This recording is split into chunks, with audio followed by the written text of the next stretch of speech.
Footy's back. Ba-da-da, ba-ba, ba-da-da, ba-ba, ba-ba-ba-ba. That's right.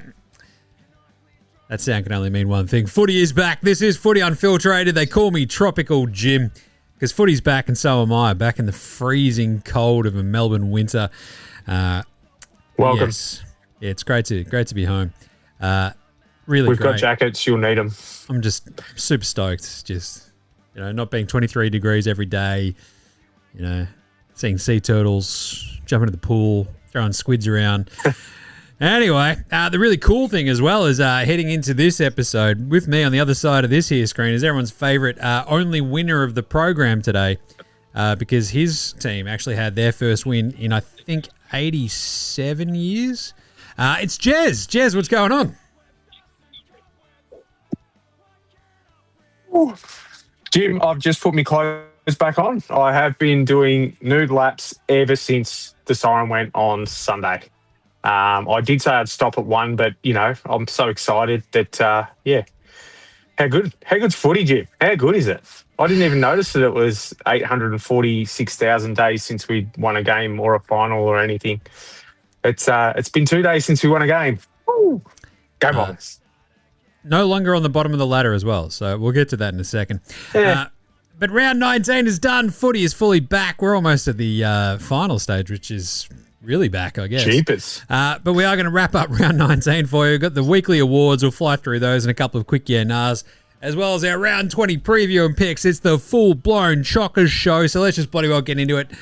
It's Footy Without the Ball. What is it, episode 20 of Footy Unfilterated.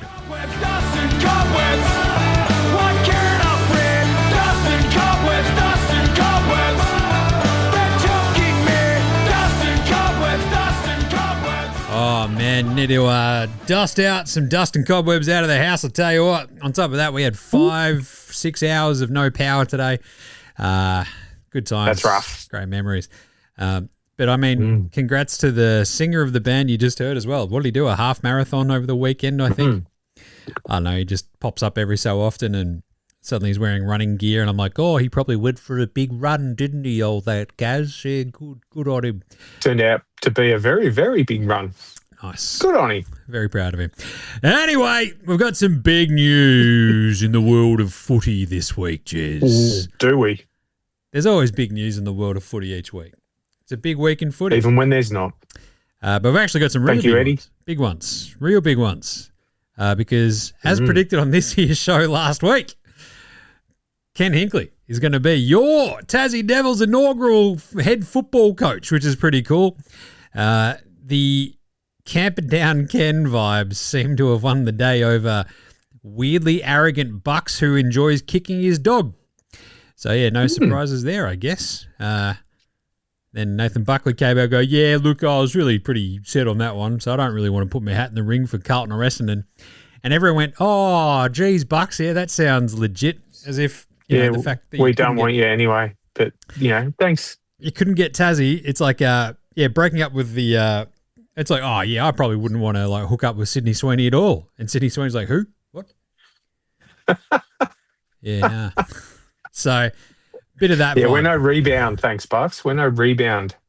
But Ken Hinkley, I love it. There was I think the way that the Devils sort of announced this all and sort of laid it all out was very, very smart. They were basically exactly what we talked about last week. Like the simple idea of having someone who's gregarious and has a lot of sort of experience in building up things from not much, as he did in Port Adelaide, Ken Hinkley. His, I don't know, affability, I guess, for sponsors, for fans, for the players, obviously. Yep. And it does sort of feel like the right fit. And I think it was actually weird sort of talking this out with you last week about the sort of the Buckley sort of thing and chatting with I'm on holidays, I'm there with my folks and just chatting with the old man. Just being like, put the Collingwood stuff aside. Do you think Nathan Buckley would be a good dude to go have a beer with? Right? What do you reckon, Jez? Yeah, nah. Nah. No, he doesn't strike you as that sort of, bloke who would talk, have a beer with anyone. I think he'd be selective about his the people he'd sit there and have a nice bottle of Grange with. I can't see him sitting there and drinking a stomping ground pale ale with the likes of us, Jim. True. I think if you're losing who would you rather have a beer with, Jack Rewalt or Nathan Buckley? If you're losing that competition, you're it's not a great look, is it? So yeah, but I think this is a good move for Tassie. John Longmire misses out. Yeah. Again, I sort of think that's okay as well. I feel like he is probably better positioned to take on a more, I don't know, structured, already built up kind of list rather than building it from the, pulling it all up by its own bootstraps and from the studs up. Yeah. I feel like that's a good Ken spot. So, yeah, look, I think Bucks would have been okay in that spot. I just don't think he's that good of a coach. He never really proved that he was that good of a coach. No, I don't either. Whereas Ken, I mean, what is it, 58% win percentage across his career with Port Adelaide. Yep. And, yeah, the biggest knock is simply that they just never made a grand final under him. And you're like, yeah, that happens, but they were very good for a very long time. I think and as we discussed last week, your first coach is going to be a whole club coach, whereas with a team like Essendon and Carlton, Essendon, you're probably a bit more of a club coach because they're obviously a basket case, but you need someone who is not afraid to fail. Why is that doing that?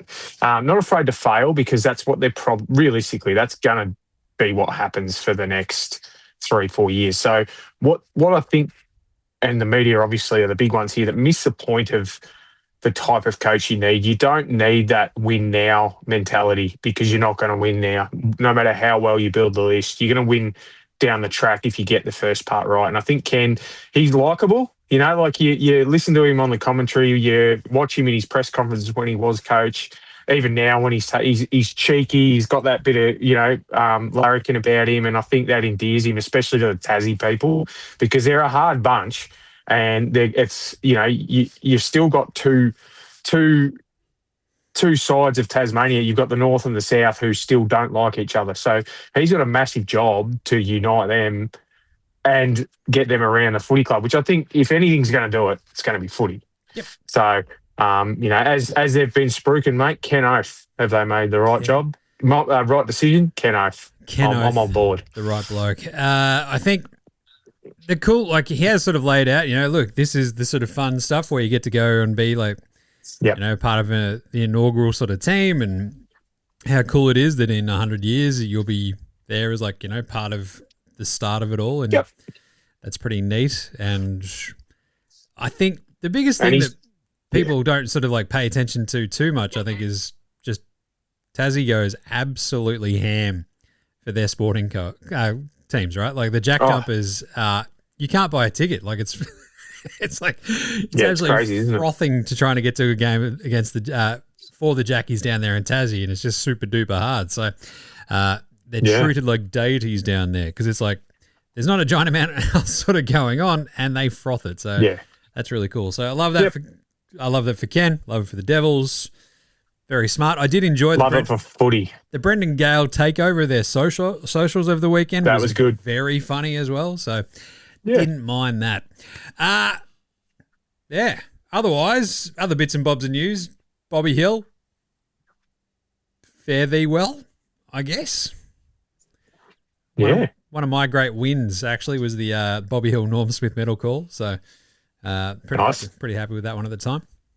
But yeah, it doesn't feel like he's going to be seen again. It's a strange one. Always a strange situation where you go completely MIA and you got Craig McRae, very well-spoken, thoughtful guy. Yep, haven't seen him for a while, and you sort of just hope for the best and just wish him well. And you're like, oh, it's that bad, is it? Yeah, that's pretty bad. Yeah. Sort of read between the lines. He has not been there all year. So no, it's sad because he's clearly on his day a gun. So we're going to be poorer for it, even though he did do it in a Collingwood jumper.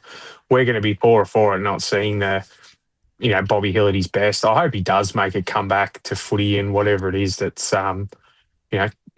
forcing him out of the game is, gets to a position where he can get back, even if it's local footy.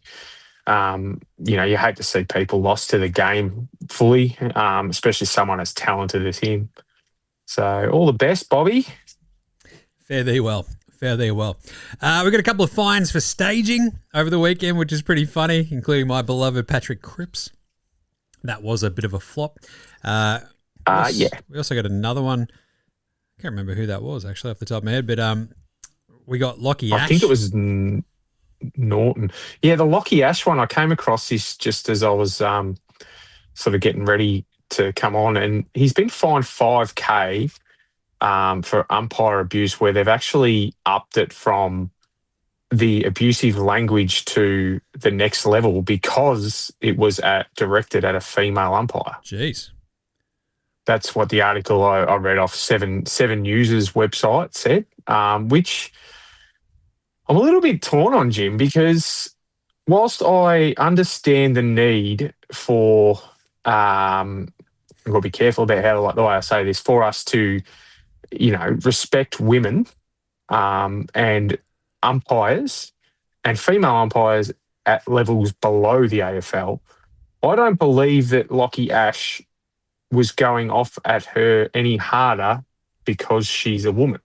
I believe he would have done the same had it been a male umpire, because the free kick was very dubious, and it ended up going a ways to cost him the game. So I think that was more of the situation for Lockie Ash, and I would like to think that that's the case. I don't believe he would have gone harder because she's a woman. However, in the lower levels, the reality is there are dickheads who do go harder at the women as umpires, whatever, trainers, whatever they are. We both know, we've seen it. We know it's a part of our society that is, needs a lot of work from a lot of people. But so I'm a little bit torn. As far as the looks it goes, I'm okay with it, because I think it sends a message to the lower levels that umpire abuse is not okay, regardless of whether they're male, female, or whatever. So look, let's be honest, Lockie Ash can afford $5,000. I'm not going to lose any sleep over him being fined that. I just was a little bit when I saw the way they'd upped it because she was a woman. So it sort of intrigued me a little bit, I guess you could say. So, I think most of that's got to come down to the simple idea of the language used, right? Jim standing still. You lose me? I think you dropped for a bit, but you're all right. What is it? All right.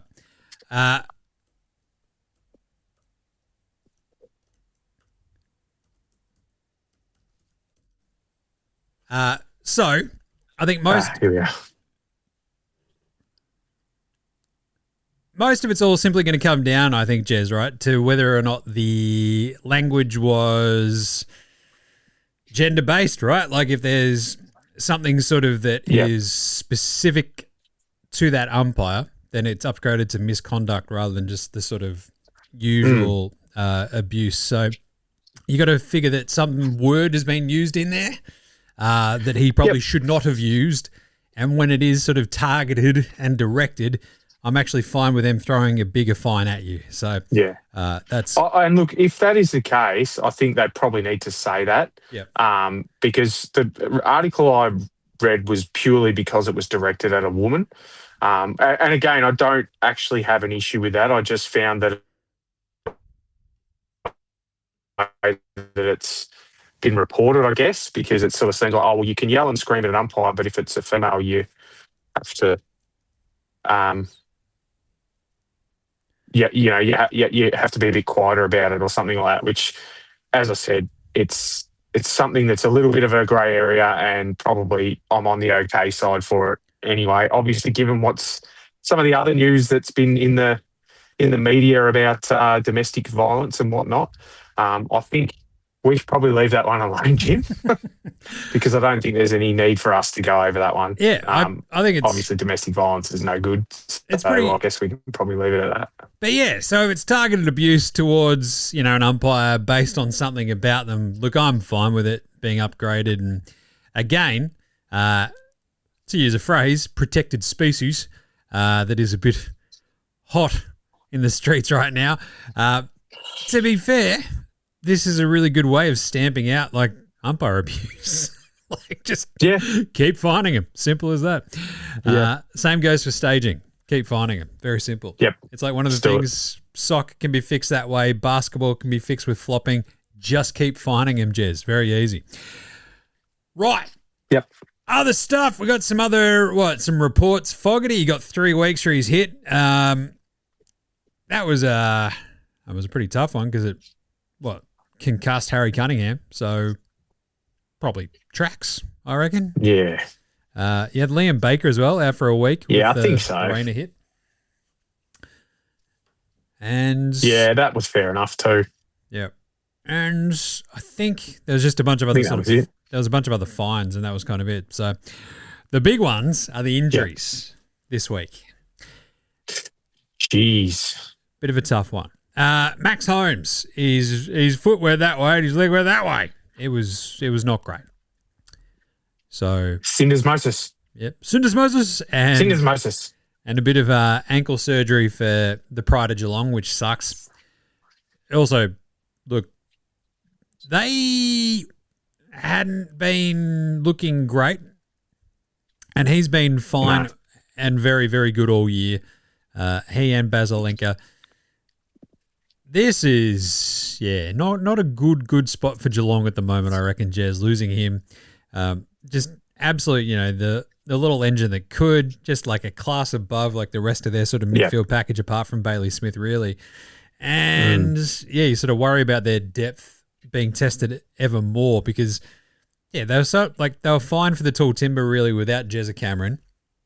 But, losing like that extra midfielder makes me a little bit more worried about Geelong heading into finals.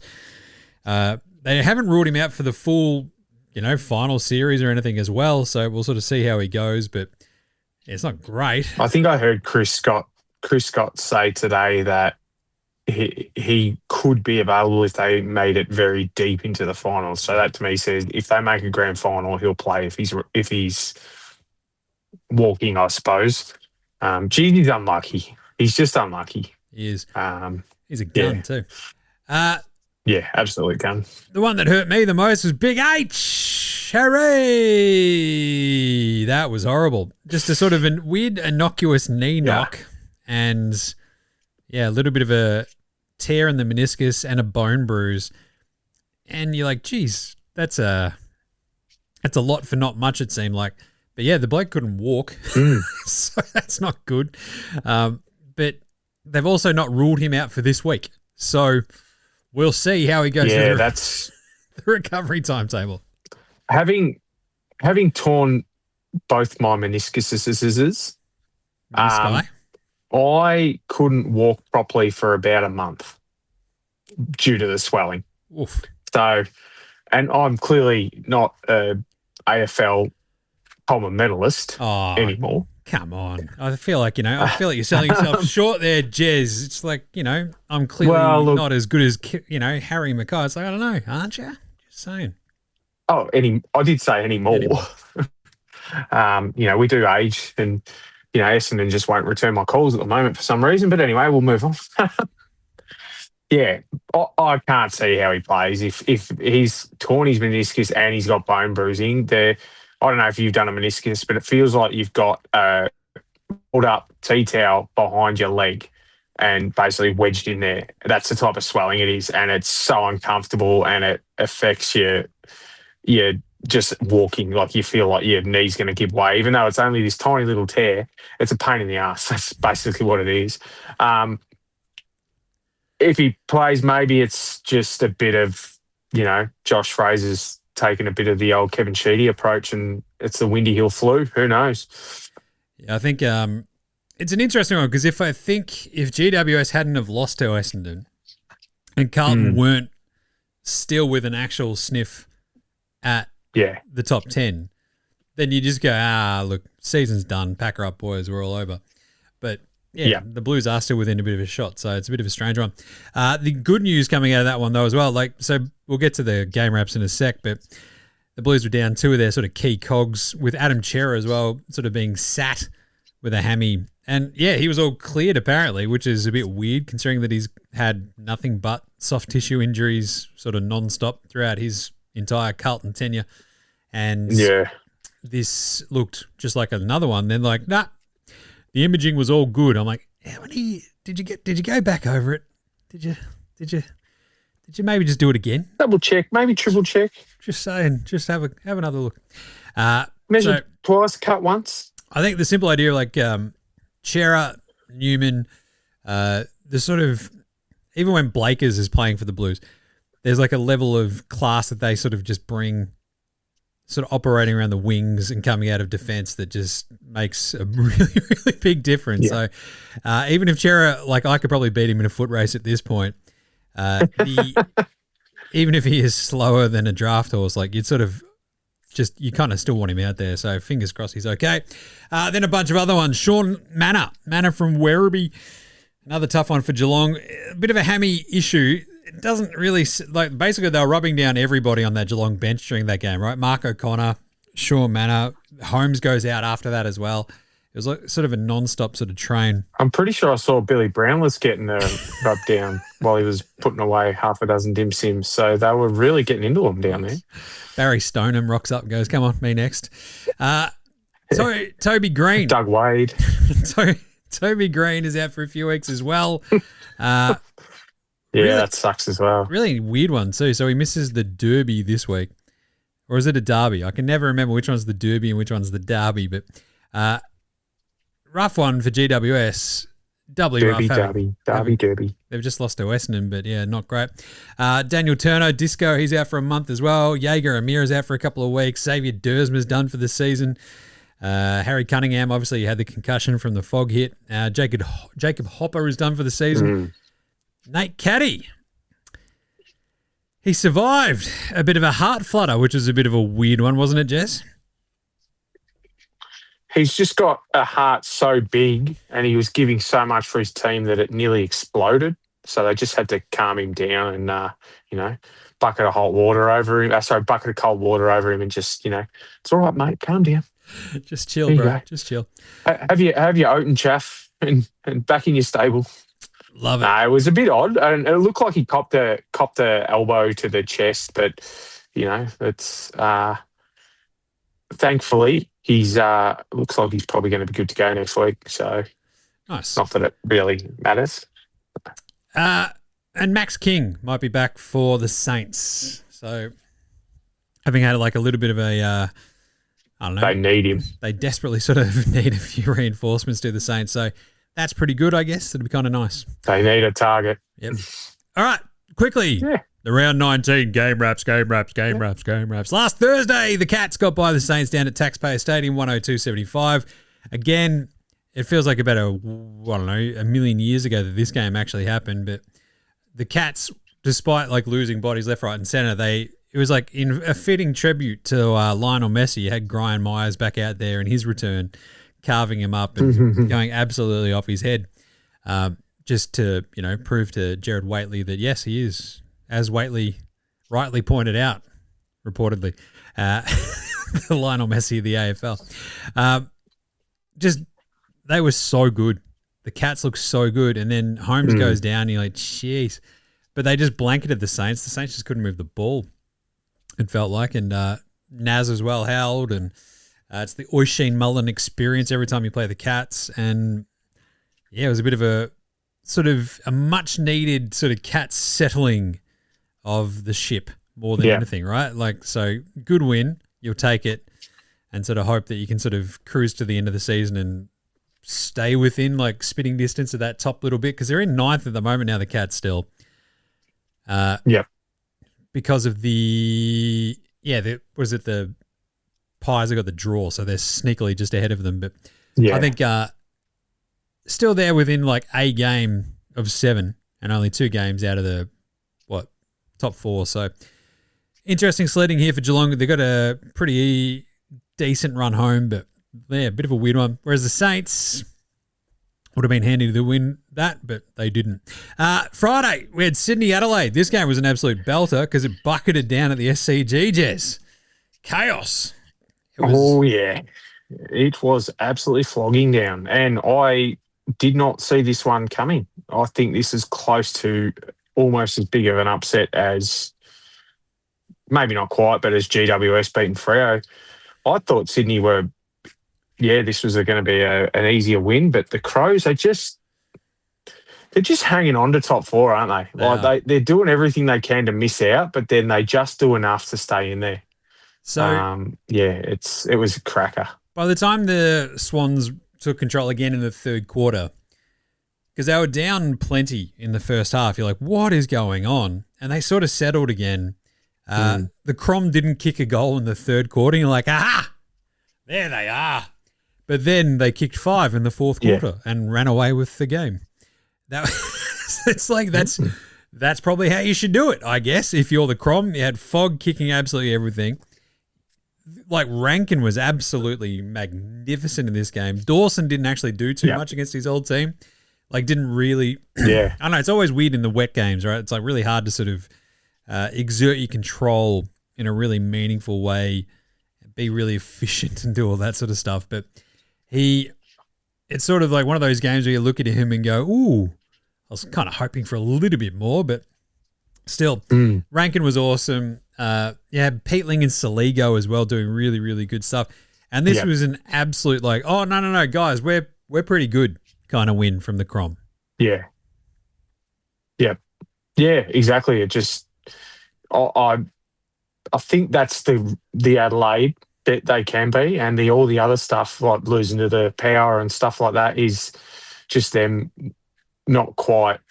I think the biggest problem that they've got is they've got these 3 key forwards who are guns, but they can't play all 3 of them. And I think they've got to work out which 2 they're going to go with for the rest of the year. And I think we might have seen who they're going to go with, which is Thriller and, well, clearly it's not going to be the Fog for the next 3 weeks. But I think when the push comes to shove, it'll be the 2 young'uns, and Tex might find himself as the emergency replacement if one of them goes down. And to be fair, I think that's probably not a bad thing. I think it's fine. I think it's completely fine. Yep. It's the way I think they played better with those 2 in the team and him not there. And look, they've just beaten second on the ladder, so stick with it. Yep. Freo smoked Port. But not a massive smoking in terms of smokings that we've seen. Port without a whole bunch of their good dudes. 103-75. It's like, fine, sure. Just do your thing, I guess, Freo. Like, it was perfectly cromulent, this win. They were down at the half, and you're like, this could be a bit of a boil over. And then Freo just went, do you want to see these clamps? I use these clamps every day of my freaking life. What are you, a freaking idiot, you freaking moron?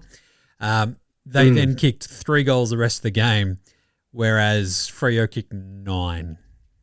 And that'll do, pig. That'll do kind of vibes. Yeah. The third quarter. I saw a bit of carry on about this. Yeah. It's just what they do. I saw a bit of carry on about this and about how Freo have been, you've got some bad habits. It's what they've been doing all year, though. They've just been, they're doing what they have to do to get by. The teams they have to get by without, they've had a couple of massive wins where they've blown teams away and said, hang on, if we want to, we can do this. I'm not worried about them. They're still way ahead as flag favourites as far as I'm concerned. So all you media and knob heads can just shut up and enjoy footy. All right, I'll try. The ruse. Except you, Jim. You're not allowed to enjoy footy. No. I was so upset by this game. The Roos looked really good early, and then they stunk it up in the second half. Yeah. And ended up getting curb stomped by the Demons until the very end, where they were like, maybe we should try again, and just put a bit of puckering there for the Demons, and nearly got my I think they were 14.5-point underdogs when we picked this last week, and what did they lose by 16, I think, in the end. 16. 76-92. The Demons win, big second half. Really, really good win where you've got your young, tall timber going off their head in Van Rooyen and Jefferson, right? And they just went absolutely ham. And this is what you want from the Ds. You want to see wins at Marvel. And for the first half, I'm like, it's happening. They're going to lose. They're not at the G. And then they won. And I'm like, Clarko, what are you doing? You're killing me. And that basically, despite them being on 32 total points with the 8 wins, they are in the same boat as like Carlton, GWS, and the Saints at the moment. Where they're and their percentage is the worst of all four they're pretty much equal with Carlton, but they're a good 10% behind the Giants. So it's going to be hard. But, I mean, look, if you look at the positive, Jim, they've won 8 games. Yep. And there's every chance that they could end up with 10 wins. And I think we both picked them to win about 6 to 8. So I don't know. I know it looks bad at the moment, but I think they've definitely made a step forward, but it remains to be seen how big of a step that's going to be. Yeah, well said. I think the flip side for the Demons is like, that's to get these sorts of wins on the road in Marvel. It's just you have to do it and like just actually down the road and just like make sure you actually do the damn thing. So good on them. Yeah, well, I mean, the Ds are now they're a game off second spot. Yeah, and percentage. They're 6th on percentage behind Brisbane and Adelaide, and half a game behind Hawthorn. So they're in a great spot now. 12. They're pretty much. I don't want to say they've sealed it, but they're pretty much guaranteed a wild card spot at least. Yep. So that's a good outcome for them too. Absolutely. The Pies. Go on to your next game. The Pies 90, Carlton 69. Nice. This was not a nice game. This was a horrible game. There was a couple of moments where the Blues would pile on like 3 goals. They gave up the first 3. I think they then took a lead. They then gave up a bunch of goals. They then came flying back, took a lead, gave up a bunch of goals, ended up losing. It was pretty frustrating watching them try to like pinpoint kick to Brodie Kemp and then him just spraying the ball everywhere. And you're like, oh, this is horrible. And realizing that there's no other remote kind of threats down forward for the Blues. That wasn't great. Yeah. I kind of didn't like. We had more blatantly obvious, wasn't it? I think more inside 50s than the Pies. We had more clearances, but I think it's the same as the game that you and I went to earlier in the season where just their ease of ball movement around the ground versus, despite the new Josh Fraser game plan, like the Blues having possession of the ball for a fair whack of it, it was almost playing, I think Collingwood understood the Carlton game plan pretty well and executed really well against it. And that's sort of the thing like a veteran team like this can do, despite them having a bunch of kids in this team too, missing half their back line. Like there's fundamental processes built into their system that they do this every so often. You're like, oh my God, the Pies are just so hard to beat. And then random games, they'll sort of stink it up, but this is their 5th win on the trot and they've sort of just hit a nice little patch right now. And it's sort of the worrying outcome, I guess, for they the rest just do the basics. Yeah. They just do the basics well. And like that gets them the wins against the teams they should beat.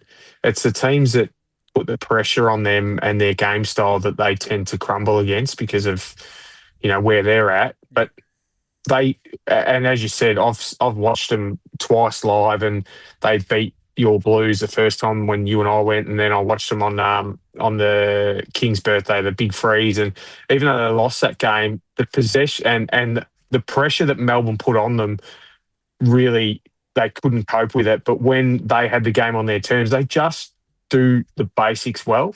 And I think a lot of that stems from, obviously, they've got an absolute generational superstar in the middle who doesn't do a lot wrong, let's be honest. So I think, look, it was a garbage game, but I think Carlton, they shouldn't be too down on that considering what was happening at the start of the year. I think they've definitely made some moves in the right direction with Josh Fraser there. And it was an average game and not a great loss, but I wouldn't worry too much about that one. you said one thing in there that was perfect, and it was pressure. And there was apart from our little man, Taylor Byrne, with his tiny little legs, doing good tackles and absolutely just nailing. Jeez, they were pumping. Just it was amazing. I saw some crabs on the beach up in far north Queensland. It's like Taylor Byrne's just everywhere. 72 to 48 tackles. And crazy. Just the pressure was brutally not there for the Blues. And that was it. When they had those purple patches and when they were manufacturing goals sort of out of nothing, it came when the pressure was right up there too. And when it wasn't there, the Pies were able to dictate terms. So, it leaves the Blues on the outer, really having to win a lot of these remaining games to have a crack at getting 10th spot. Probably too many. Probably too many of them.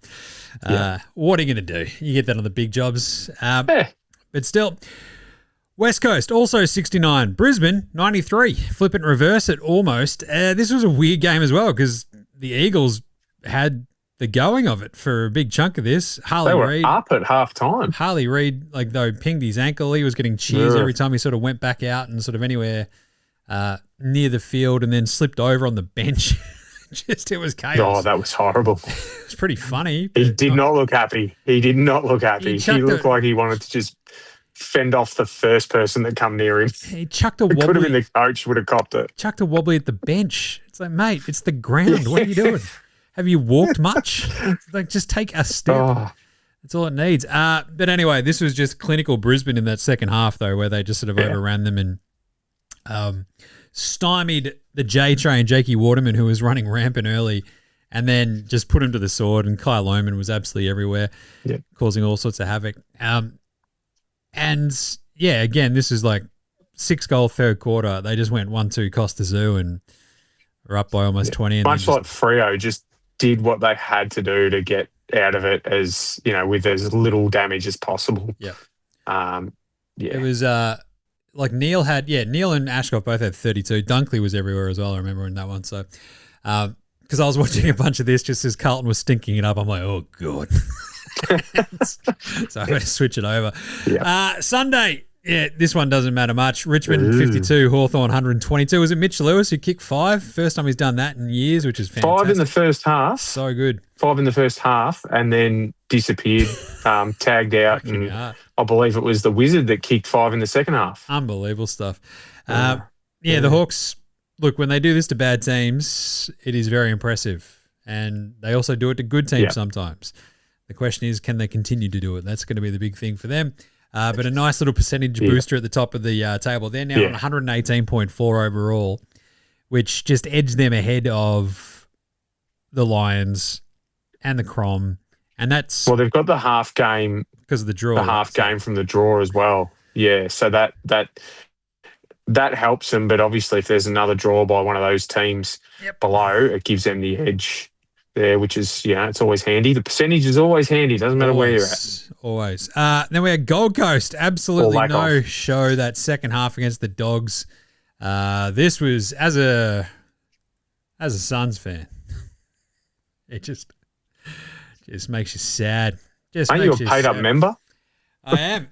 I don't know what I'm going to do when I go on Saturday, taking the whole family to the Suns Blues game. And I was going to be in the red visor and the Blues top. Yeah. And just, can't do that now because the Suns are just execrable. They got up just before halftime. It was tied up. Dogs then give up, the first goal. And you're like, oh, God, what is going on? All right, the Suns, they might have. And then it just went completely sideways on them. And the Dogs absolutely belted them. Jed Walter, my beloved grown adult son, nowhere to be found in this game. Yeah. This was, not great. And especially... They're a worry. They're actually a worry, the Gold Coast, going forward, beyond this year. Just keep them away from disabled toilets. I'd hate to need to use a disabled toilet at people's first. Yeah, I'd hate to need to use it at people's first because, you'll have a whole heap of people wearing Gold Coast jumpers cutting you off. It's tough. They stink. And... It's crazy how much of a U-turn this team has taken from the start of the season. and they just look disjointed. There's absolutely no flow to their game. Like, it is. They were such a joy to watch, and now they got rid of all their role players. So tough. Got rid of all the role players, and when the going gets tough, they're the ones that keep you going, and they're all now playing for other clubs. Yep. Or all right, it's a good one for the Dogs though. That's the Suns. Like, that's now put them a game behind North, the Blues, the Giants, and the Saints. They're basically cooked at that point, having to make up a game on those. And that four, puts the Dogs. So the Dogs firmly back up there as well. Like, and that puts the Dogs in. They're 7th, and they're a game behind the 3 previous mentioned, Brisbane, Adelaide, and Melbourne. But they do have a lot of percentage to make up from that. Month that we shall not talk about. But, yeah. Yep. And then finally, 67-64. The Essendon Bombers have their first win in Melbourne for over a year, which is crazy. Jez, the flag, the scarf is there, Jim. The background is there, the top's on, it's chaos. Everything. Yeah. Love it. I was, as I said, I was pretty noisy on. I didn't end up going to the game. I decided that I probably should go and watch my son play football. Wish I had gone to the game, but as I said to my daughter, and she said it to me several times, if we had gone, Dad, we probably would have lost. I went, that's my story, and I'm sticking to it. We spoke about this in the Carlton and Collingwood game, but the pressure. This was the one thing that Essendon haven't had for, what was it, 99 days. We had the pressure from the get-go. I think we won the first 3 quarters, and if you hark back to last week when we won the last quarter, that was probably our first full 4-quarter performance over 2 weeks. I did put my hands over my head in my hands and go, it's happening again when the Giants hit the front late in the quarter. But thankfully, a certain Giant couldn't hit the middle of the goals and couldn't do it 7 times, and I was quite happy with that. But just it was the young kids that did it. Like Zerrett was obviously he got a snip of a victory and decided he'd have a crack this week, which was great. But it was the young kids: Dyson Sharp, Jacob Farrow, Sully Roby, all these guys. The 2 little fellas down forward, Huss Elcheka and Kako, were unreal. Even Caddy was having a crack before his heart almost exploded. It was good to see the older brigade sort of stood up and could obviously sense there was something, and it was worth them actually having a crack, which was nice for once. But I think the best part was it was the young fellas who drove this, and the pressure, but the tackles. You had these 2 little fellas in the forward line, Alcheka and Kako, who I think one had 11 tackles and the other had 8 tackles. So, you got almost 20 tackles for 2 guys. That's forward line pressure that you need in AFL footy, and the fact that they're obviously not able to do it consistently, but the fact that they do it from time to time shows that it's part of their game style and part of something that they will develop as they get on. So, Jim, I could honestly do a whole episode on this game and all that, so I'm going to cut it there because I've got a few other. Obviously, my awards might be heavily Essendon influenced, so I think we should probably move on and get to those. So they'd won one of their last 30 games. It's Dean Solomon's first win as a caretaker coach as well. He was also a caretaker up in Gold Coast. Remarkable scenes. Remarkable scenes. It was first very win cool. in Melbourne since May last year. May 2025. That is crazy. So, yeah, good stuff. Way to go, Brom Race. And somehow we're not on the bottom of the ladder anymore. No. Go figure. The funniest thing is, like, if you're suddenly costing yourself draft spots. Yes, exactly. Just keep winning, boys. Keep winning. Got to prove it to the new coaching staff. Right. Get 5 wins and cost ourselves a top 2 pick. It's called doing a North. That's what they did in the Harley Reid sweepstakes, right? Yep. Gablet areas. Let's do some awards. This one was easy for me. Dacos against the Blues. I mean, he was everywhere. Lachie Neale was also really, really, really, really good at the same time, obviously, against the Eagles. Really good game, I thought, from him. But Dacos was absolutely everywhere. Just sort of controlled it.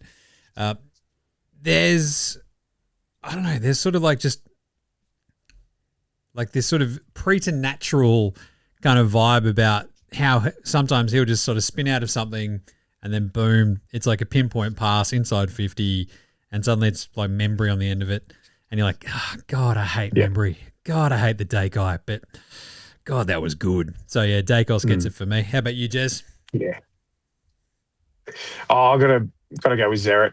After a few very, very lean weeks and looking disinterested, I think he was one of the, he jumped on board with the young fellas and he did everything that he's done for, his entire career up until this year for the Bombers. And he looked like he's going, you know what, I've got one more 4 years before I, sail off into the sunset. And it was a vintage Zeret game. So he's mine this week. Good one. Who am I buying a beer this week? It's John Longmire. It's just like he's gone through this entire process. He gets pipped at the line by Camperdown Ken. And John Longmire's going to be like, I'm affable. I'm fun. And everyone's like, no, John, you're not. No. That's Ken Hinkley. He's kind of fun. He's kind of nice to be around. Yeah, you're a good coach. Yeah. But don't know about that. Yes. So, yeah, buy him a beer. And that's about it. And then go, all right, come home to Carlton and, we'll set up Josh Fraser as your assistant and you can, be here for 4 or 5 years and off we go. Who are you buying a beer, Jez? I've got to buy one for Solly, Dean Solomon. He was one of my favourite players back in his playing days. I just used to love the way he went about it, and it was good to see him so happy on the sidelines at the end. He's as you mentioned, he didn't win a game when he was caretaker for the Suns, and he's probably, to be fair, probably had it a bit tougher than what Brad Scott even had it with availability and whatnot. Not sure if new coach, but I was glad to see him at least get one win out of his caretaker stints because I think it might be the last one he has. But I'll buy him a beer and say thanks, mate. Thanks for all your troubles. I like it. Old mate, no mates for me is obviously Bucks. Doesn't get the gig. Very funny. But also he's old mate, no mates because, again, who's mates with Bucks? Like, the dude just strikes me as very weird, very arrogant, very strange. And then he has quotes like the one that he had where he's like, I went home, kicked the dog, threw the toys out of the cot because I was really keen on it. I'm like, what? That's a bit, that's brutal. And like, I understand. I don't know if you want. We understand that you're joking, but the person who says that I went home and kicked the dog is probably someone who's actually gone home and kicked the dog, right? Like, so I wouldn't say, Like if you were like, hey, Jim, did you get that job that you were excited about? I'm like, nah. So I came home, booted Larry up the arse, and then gave the kids a clip behind the ears. You'd be like, Jesus, Jim, are you right? I'm like, no, I'm a bit cut up. Like, it's just, if you're joking about kicking the dog, I feel like you've kicked the dog, haven't you? I reckon you might have there, Bucks. Just saying. Geez. It's the next step is joking about, teaching your son about domestic violence. Yeah. We're heading. It definitely doesn't make me want to buy him a beer. Put it that way. A bit old mate, no mates. Spud of the week. This one was easy for both of us, I reckon. You were reveling in it. The package did not deliver. As Jake Stringer went 0 of 7. Best. Well, 0 and 7 rather. So he goes best. 0 goals, 7 points, going very close to breaking the record, which is I think that's also the most though. At least shots on goal without kicking a major in like 20 plus years, which is insane. But 0 and 7. Yep. Now, Jess, if you were me, yes, and you'd laddered Jake Stringer the package in some sort of potential wager to kick 3 goals, 4 goals, 5 goals, and possibly even 6, and then he goes out. It goes 0 and 7. I think you're going to win Spud of the Week in an absolute canter. I was just unanimous. Could not believe this. Absolutely shocking gear. How did you say? Did you? You're like watching this. Like, are you just like? You've got to be delighted. Oh, I was certain he was going to be the one that kicked the goal that won them the game, and every time he missed, I was just like that Vince McMahon meme. Yes, and then that was me with him missing goals. And I think I messaged you saying how good it was. And you obviously were not as happy as I was, given your betting situation. But it just could anyone else, and I wouldn't have been as happy. But the fact that it was him was just it made my Sunday. It's amazing. It really did. So he's the first one to go 0 goals 7 since Justin Longmuir in 2003. Justin Longmuir. And the fifth player ever to have 8 shots at goal and not kick one. Ever. It's just, I'm just not happy. Not happy, Jan. And here we are. Anyway, you get that one on the big jobs, I guess. The package had been dropped off, and I think we got porch pirated on that one there, Jez. All right, how about a better than Bootsma there, Jez? I've got Matthew Jefferson for the D's, was awesome on the weekend. So the other one was like, I've already talked a lot about Jagger Smith, but Jefferson popping up and being like, hey, I'm also really good next to Van Rooyen was very, very, very, very handy for the D's and kind of exactly what they need. So I don't know if you can sort of keep that up. It'd be kind of handy. Whereas Jagger was just absolute monster in that game, which I really enjoyed. How about you? Well, I got a duo. I mentioned him earlier, but Dyson Sharp was just, he's exactly what we need. And he's going to be that hard ball winner for a long time, I can see. And I've already mentioned him this year. I think he's going to be a superstar, and he showed me why again, kicked his first couple of goals, Jacob Farrow. So those two are my joint better than Bootsmas. Love it. Some quick yeah-nahs. What do we got? Does James Sicily need to pull his head in? Oh, this is one of the Draymond questions as well, right? So, but he plays with such passion, and that's what fuels him. So, I don't know. He could probably do it being like 15% less of an absolute bell end. Yeah, nah. What do you reckon, Jez? Yeah. I think his antics are going to cost him when it hurts. And you know, you put a target on your back when you carry on like he does. It's not the NBA where they let Draymond get away with murder. They actually don't like murderers in the AFL and will probably go harder on him. He'll end up having the Toby Green. It'll be the James Sicily rule. If he does it, yeah, he's right. There's double standards because you're an idiot. Yeah. Like, just pull your head in and don't do the stuff you do, and guess what? You won't get in strife. Yep. The cool thing is they're playing Essendon this week, and like there's no history there, so it's all good. No, none whatsoever. No lines in sand or anything. Is that it for GWS? Is that it for Carlton? Yeah, nah. I reckon it probably is for both. Yeah. Just if you look at their sort of remaining schedules, both don't really have a giant amount sort of going their way. Like Carlton have probably got a decently winnable-ish kind of game this week. Yeah. And GWS got the Swans. It's rough, right? Which, the thing is, though, and we'll obviously get to it in our previews, but they could quite easily win that one. Yep. But they could also get done by 100 points. It's just the magic that is GWS. And then the next week, Carlton play Brisbane, but that is actually down here at least, which is slightly handier.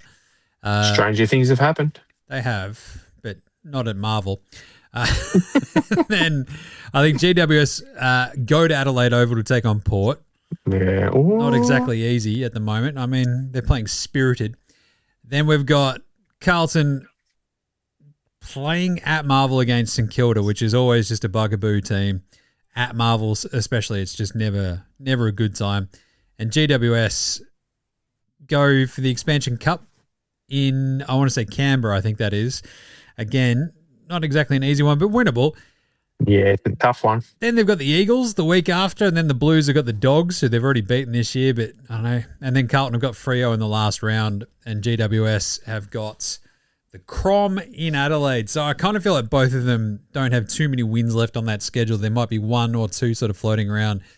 Whereas the Saints, I feel like got the inside track. They're probably, despite the injuries, probably still playing decent-ish enough. And the Roos might be the sneaky one, I think. With you sort of look at the way that they sort of come home, you sort of what is it? I think they go. Here we go. They've got the Saints next week. Tough. Hawthorn, Dogs, Cats, Swans. So ignore that because they're going to get belted in all of them. Yeah. So it might be all three of them, and the Saints have got the inside track. There was a reason why I said they had the inside track. At GWS, I think the bigger nah is, like, is there a team that has a bigger gulf between their best and worst football? Nah. Nah. How can you beat the eventual premiers of 2026 and then lose to easily the worst team of the year? It's crazy. Up to that point. Absolutely crazy. Yeah. We've also got a good listener, nah, as well. Jez, I think that's from Davey H. Is that right? Yeah, that's one. So he's got a nah for us. He says, NBA Australia has Austin Rivers, the most punchable man in the NBA. AFL equivalent has to be Tom Papley. Nah. What do you reckon, Jim? So it is easily Tom Papley because the carry on, the silliness, just the Tom Papliness of him. It is kind of that. The tricky part is he's punchable, but he's also good, right? There's sort of like the kind of fun thing about Austin Rivers is, again, to use protected species again, his dad, this anointed kind of thing, getting all this money to go to play for his dad's team on the Clippers.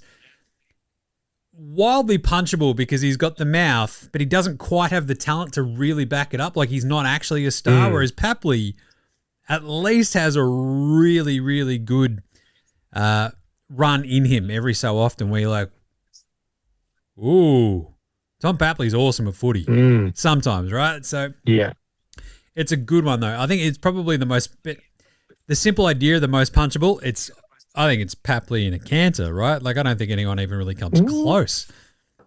I'm going to explore this one a bit. I think it might need a bit of actual research as to punchables and maybe some candidates for the next show. Yeah, I think Ginnivan's up there, obviously. Like, Ginnivan's up there. Ginnivan? The Wiz. But again, that's just kind of like small forward excitement machines. Sicily's definitely right there. I think Harry Dean will probably get there just because everyone will end up hating the dude and he's a ginger.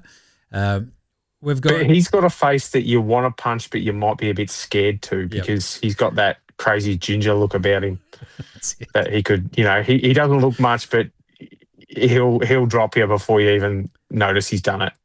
I think, look, perhaps if he doesn't play on your team and he's playing against your team, you want to punch him in the face. You can't stand him. Yeah. As an Essendon supporter, he's always been one that you're like, shut up, you little midget. Shea Bolton, small person. Shea Bolton's one for me as well. I just that just goes back to the Richmond days but again, very, very talented and sort of has has the pelts on the wall at least. But yeah, you sort of need someone almost from like if someone was like really, really mouthy on like West Coast or Richmond or the Dons or something like that, and they're just like not that good, but just really annoying. There's like a lot of pests out there still, but yeah, you sort of need the Stephen Milne sort of type. But it is weird that we just keep sort of naming small forwards, like for the vast majority. Right? It's no coincidence. Yeah. I think I'm definitely going to have to bring this one a bit more to this one because I love this. It's awesome. So thanks, Davey. Yeah, I think we can do the top 5 most punchable faces in the AFL. I don't think it's as straight. I think we could probably do the top 5 for each team. But no, I think, there's a bit more to this one, Jim. I like it. Right. Round 20 preview. Really interesting week, obviously, as we head into round 20 with, 5 games remaining on the schedule for everybody. The, 8-point games are everywhere. The ladder shaping games are everywhere. And this is where, footy is just awesome. There's, I love the creamy middle of the season as it's sort of all getting figured out. And, these, basically, I reckon usually between rounds 18 and 21 are usually the most fun because they're just, the permutations of, that each result will have on the ladder are awesome. because basically once we're done with the buys, we can sort of just go, right, this is where this is all going. And if you look ahead, like you're looking in your crystal ball that little bit and you're like, ooh, maybe. It's a lot of that. So good times. And we start off with an absolute belter, 5th versus 8th, as Adelaide are 14.5-point favourites against the Pies. We've got a bird bowl, Jez, to kick off Thursday night footy. Thursday night footy. Who are we taking, Crom or Pies? I'm going to take the Crom, Jim. I got to do it as well. I have no faith in them winning by that, but I just think that they are. When I can't decide, I just go with how much better of a side on paper they are, and I think they're easily a 3 or 4 goal better side on paper. So that's what I'm rolling with. There's my thought process for all you out there who are clearly wondering. The Pies are that good, but I think at Adelaide Oval it does have that thing where they could super duper keep this close, or like we've seen the Crows just take it to like really good teams, especially of late. So I'm sort of leaning towards the Crom. Losing Fog does hurt. We've also seen them bottle it. Yeah. So it is a bit of a... they do have a straight-up replacement in Tex. Yeah. Just saying. The Pies do at least get Jeremy Howe back. No, I'm going to go Collingwood plus 14.5. Let's go the Pies. I got to make that a lot of... I've talked him into it. I got to make up 9 picks somehow. So I'm going to start having to just go against you. Wow. Anyway, I'm going to go Collingwood plus 14.5. Jez has got Adelaide. My heart's probably with the Crom, obviously, because I hate the Pies, but I don't know. They just will stick in games, right? So here we are. Friday. Yeah. Melbourne, Geelong. Ooh, this is a good one. Ripper of a game. 6th versus 9th. Nice. The Demons, 1.5-point favourites at the G against the Cats. This is very, very interesting. Jeez. Unbeaten at the G this year. I'm going to have to go Melbourne. I feel like the Cats it's a little bit off the boil for me. And maybe Oisin can slow down like Cozzy. I don't know who he goes to, but I think the Demons are just a little bit better. So at the G, go on the Demons. Yeah. How about you, Jess? I'm going the D's as well. They've got a good record against Geelong too. So I've got no reason to go against them. I think that's it's probably an appropriate line because the D's, as we've mentioned several times, we didn't think they'd be anything this year. So you're still waiting for them to fall, aren't you? Yeah. And it just isn't happening. But right. I'm sticking with the D's. Nice. That's one you won't be getting. That's it. The last time they played was down at Taxpayer Stadium last year, 85-46. The time before that, the Demons beat them. So see how they go. We've got Freo West Coast in the Derby.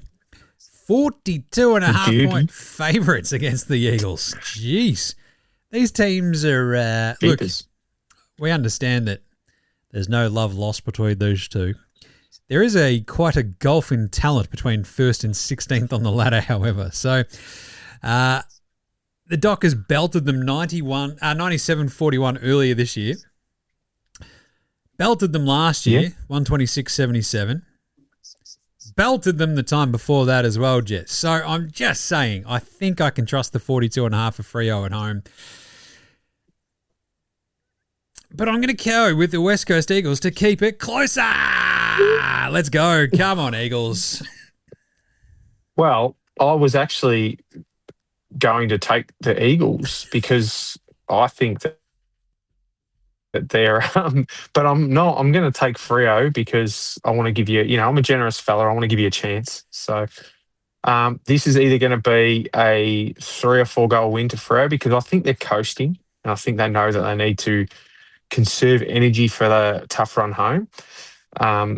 And this one, there's a matchup within this, and I hope they do it, but the read-off, I want to see Murphy on Harley.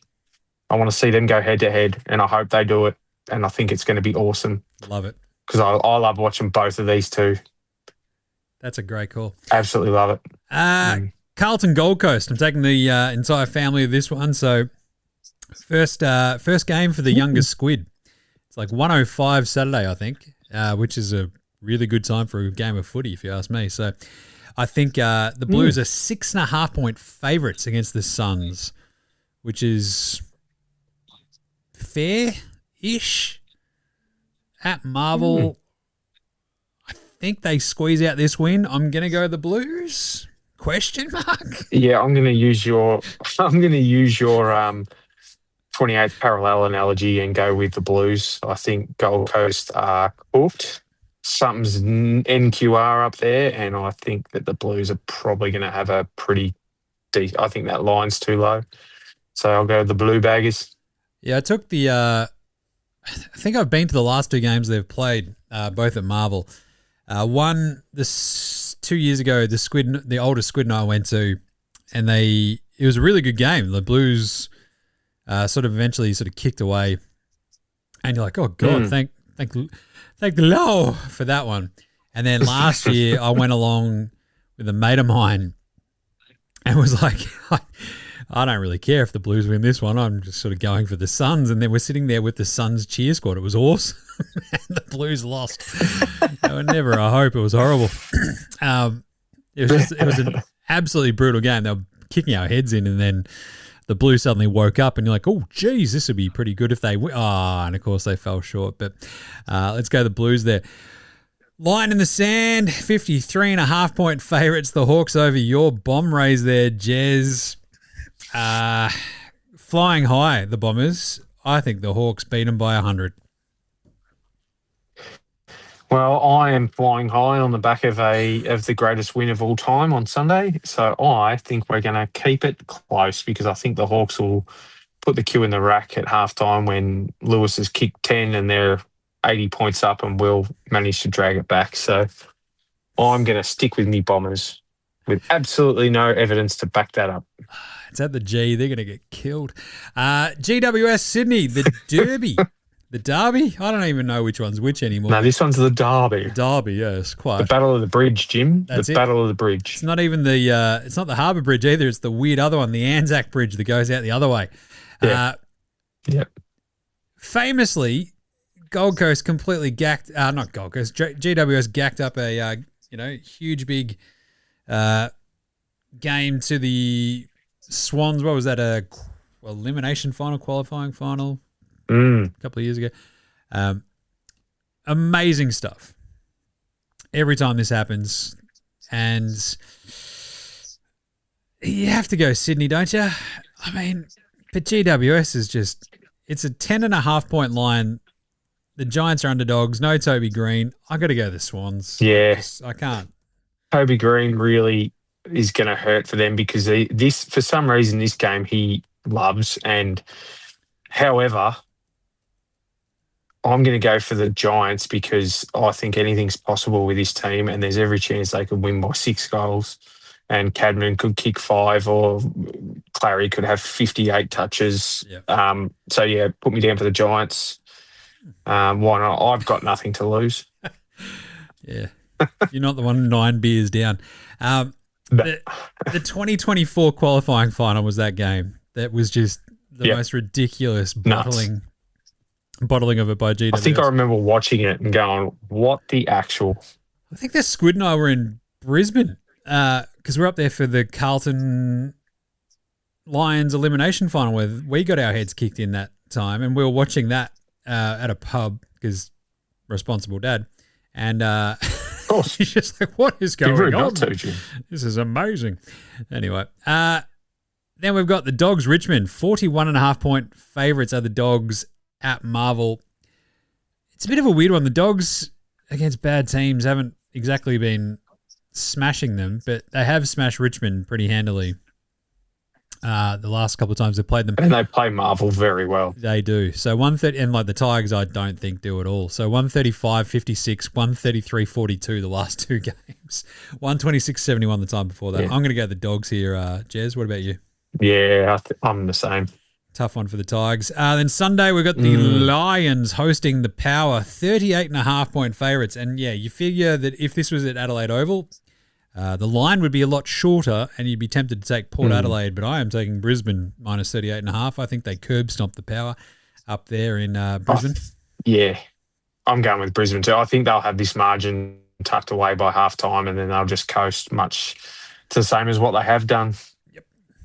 Then we've got the really, really, really tasty one. So, talk about ladder shapers. This is North versus St Kilda as the final game of the round. With the Roos, this is the classic 8-point game, right? You slap St Kilda with a loss, you go ahead of them with a win, or the Saints just go marching into the top 10 a game up on at least North Melbourne and probably the Blues and GWS as well. So, 13.5-point underdogs, the Roos against the Saints. What do you reckon, Jez? I'm going to take the Roos just because I want them to win because it keeps that bottom spot to, well, let's be honest, it's the four of those teams are fighting for the bottom on the 10. It keeps it interesting another week. I think the more teams that drop out of contention, the less interesting it becomes. So for North to obviously have any chance of getting there, which, as you mentioned, they've got a pretty tough draw, they've got to win. St Kilda, when the pressure's on, they're really, really good at shit in the bed. Yep. So I think I'd love to see that. I think it's hilarious when St Kilda lose games they should win, and Ross Lyon will come out with some absolute hurler for us to talk about next week. So that's what I want. So that's what I'm going to manifest it, Jim. Let's go Roos. My dear Uncle Andy up in heaven, he was a Roos supporter, so I'm jumping on board the Roos this week, and they're going to do it for me, Uncle Andy. Nice. I'm using whatever I've got, Jim. See, I want the Roos to win. It's the 13.5 that worries me. Because it screams to me the exact same game as the St Kilda Port Adelaide game from a couple of weeks ago that Port Adelaide lost by 14 points, which is why I think this is a 13.5-point line. I'm going to go the Saints. I think they just sneak over that 13.5-point line with a win. And there we go. Yeah, so after a big week for you last week, I think in just about all the ones that we had different, you managed to nail, and I got completely wrong. So you're now 9 beers up on me, 85-76 with 5 rounds to go. So, yeah, this could easily blow out to like a slab. Can I make it a slab, boys and girls? Could I make it a slab? Ooh-wee. A slab would be cheaper than me buying you 9 pints, I'll tell you that much. Jesus. So, yeah. That's chaotic. Anyway, Slevo's Punters Club for this week. What are we doing, Jez? Last week I had Harry Mackay 3+, Charlie 3+. Charlie was absolutely nowhere to be seen for the Swans against the Crom in the wet. He disappeared. He kicked, 2 points, I reckon, and did nothing else. And H obviously was out very early in that, or else he probably would have had a pretty good chance to get his 3. But, you know, if my auntie had a dangly bit between her legs, she'd be my uncle. So instead, I think I'm going to have to go Ben King. We might go the two-way, Mitch McGovern 2+, and the Ben King 3+ against the Blues. I think McGovern usually is pretty good at the G. At Marvel, maybe a little bit less so, but I think without H, they're going to have to go to him a little bit more. So Mitch McGovern 2+ into a 3+ maybe, along with a Ben King 3+. What do you reckon, Jez? What's yours? I had 30 and 2 goals last week. I'm not sure if he got the 2 goals. He did not. He had 0 goals, in fact. I am going to go with... I'm going to get the ball to have a big one. I'm going to go with him to have 3 against the Tigers. Not bad. Don't mind it. Like that a lot. Because I think they go absolutely ham on them. You could almost throw Norton in there for a bunch. Cody Waitman could be the one who has a big game as well, maybe. Just a sneaky look. But yeah, there you go. Is that it? I think that's it. That is the round 19 wrap. The round 20 preview episode of Footy Unfilterated. It is, 5 rounds left. I'm back from holidays. This is all awesome. Jez, you excited? I'm pumped, mate. I'm pumped. I'm looking forward to seeing what the baby squid thinks about being at the footy. No. So, it's going to be a big weekend. Can't wait. That'll be gold. Yeah. So make sure you subscribe across all your podcast apps, your YouTube, jump in the comments, send us through some more DMs of any nars you want answered. Next week, we will deep dive into the most punchable men in the AFL. The most punchable... Hell yeah. The most punchable man in the NBA has been like the Austin Rivers Award for years and years and years. The AFL, look, the Tom Papley Award is right there for him to win, but we'll do a top 5 each. Should be pretty good. Maybe a Mount Rushmore, so top 4 each or something like that. But either way, make sure you're getting all around all the YouTube and all the podcast apps and, of course, the socials. But that's it. Until next week, stay off the rubbish gear. It's Footy Unfilterated. What do you reckon, Jez? Sounds good, mate. I have died and gone to heaven. We'll see you next week.